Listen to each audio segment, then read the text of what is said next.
c'est les infos.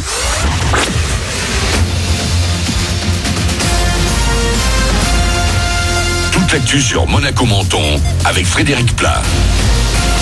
Bonjour, pas de gros changements pour la météo de ce jeudi, sauf que la menace orageuse ne devrait à nouveau plus concerner que les terres. Sur le littoral, des éclaircies pour aujourd'hui et des températures vers 22 degrés au meilleur. Il fait 17 actuellement à Menton et Roquebrune. C'était la météo sur Énergie avec La Trégo, votre restaurant les pieds dans l'eau. Port de Plaisance, Cap d'Aille.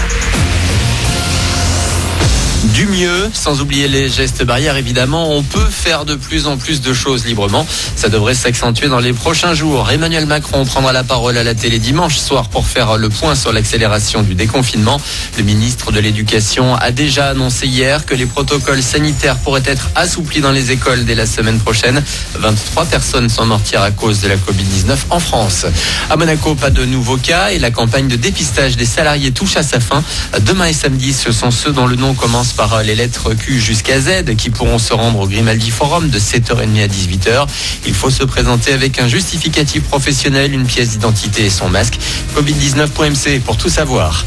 Eux sont encore en stage, mais tout l'été, ils veilleront sur nous à la plage. La saison a déjà débuté pour les maîtres nageurs sauveteurs. Si quelques-uns ont déjà pris du service à Nice, à Menton, c'est en juillet et août qu'ils seront en place. Pour le moment, la plupart est donc encore en formation à apprendre tous les rudiments du sauvetage. Et en parlant de plage, les travaux de réaménagement du Larvoto ont repris. Une partie de la plage devrait tout de même être disponible pour bronzer cet été, même si les travaux ne seront totalement terminés qu'en 2022. Après les restos et les bars, on attend maintenant le retour des artistes sur scène. Petit avant-goût ce soir avec le Energy Music Tour dans votre salon. Major Lazer, les Jonas Brothers, Vita et Slimane ou encore Indochine participent. Pour Nicolas Sirkis, le leader d'Indo, il est temps que les concerts reprennent. Les concerts, c'est les moments de liberté les plus importants dans une vie où tout est permis et possible. On peut même, on sue, on crie, on hurle, on danse.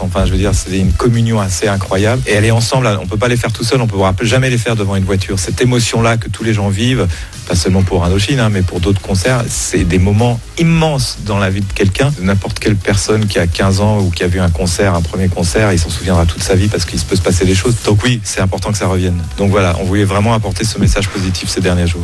Une interview de Jean-Charles Gaucher, Indochine au Energy Music Tour dans votre salon ce soir avec Dadju, les Jonas Brothers, Vita et Slimane ou encore Major Lazer sur les réseaux sociaux de la radio à partir de 20h05.